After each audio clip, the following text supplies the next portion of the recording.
भारत के मुकुट जम्मू कश्मीर से अनुच्छेद 370 और 35(a) का कलंक मिटाने के साथ ही भारतीय जनता पार्टी ने जम्मू कश्मीर में विधानसभा चुनाव के प्रति अपनी प्रतिबद्धता प्रकट की थी और अब जम्मू कश्मीर में विधानसभा चुनाव की तिथियां घोषित हो चुकी हैं। यह चुनाव न केवल जम्मू कश्मीर के लोगों बल्कि लोकतंत्र में आस्था रखने वाले हर भारतीय के लिए अत्यंत महत्वपूर्ण है। दुनिया भर की निगाह आज इस ओर लगी हुई है। ऐसे महत्वपूर्ण चुनाव में इंडी गठबंधन की जो नेतृत्व कर रही है कांग्रेस ने Abdullah and sons family private limited की नेशनल कॉन्फ्रेंस के साथ गठबंधन करके फिर से अपने राष्ट्र विरोधी मंसूबों को देश के सामने रख दिया है। हाल ही में नेशनल कॉन्फ्रेंस ने अपना मैनिफेस्टो जारी किया है। इसमें अनेक ऐसे बिंदु हैं जो भारत की एकता, भारत की अखंडता और राष्ट्रीय सुरक्षा के प्रति पूरे देश को आशंकित करती है। कांग्रेस और नेशनल कॉन्फ्रेंस का यह गठबंधन राष्ट्रीय सुरक्षा को लेकर के अनेक बड़े सवाल खड़ा करता है और भारतीय संविधान के प्रति सच्ची श्रद्धा और निष्ठा रखने वाले हर व्यक्ति को चिंतित भी करती है। मैं कांग्रेस के नेता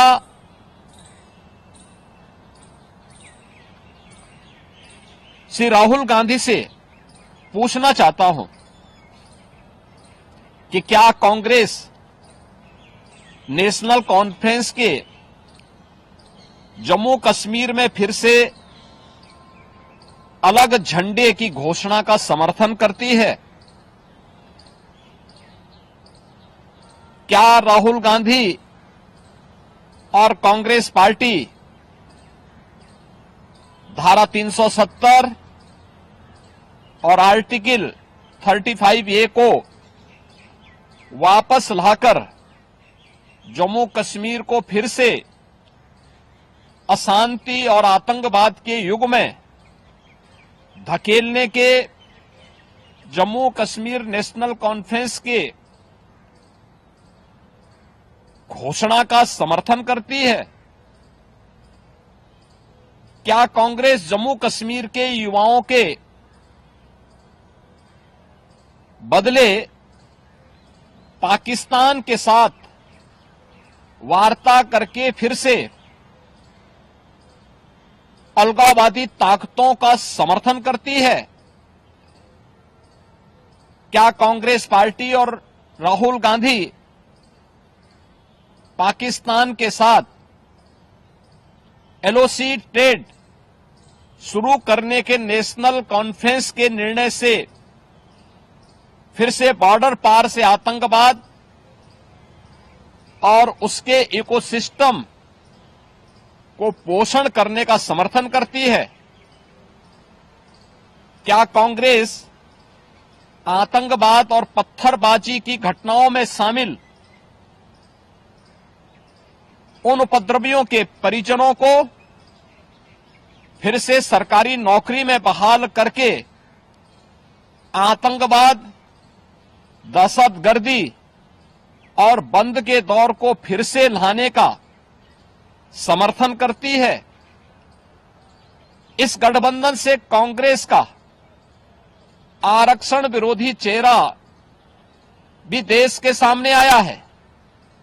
क्या कांग्रेस दलितों, गुर्जरों, बकरवाल और पहाड़ियों के आरक्षण को समाप्त कर फिर से उनके साथ अन्याय करने के लिए जम्मू कश्मीर नेशनल कॉन्फ्रेंस के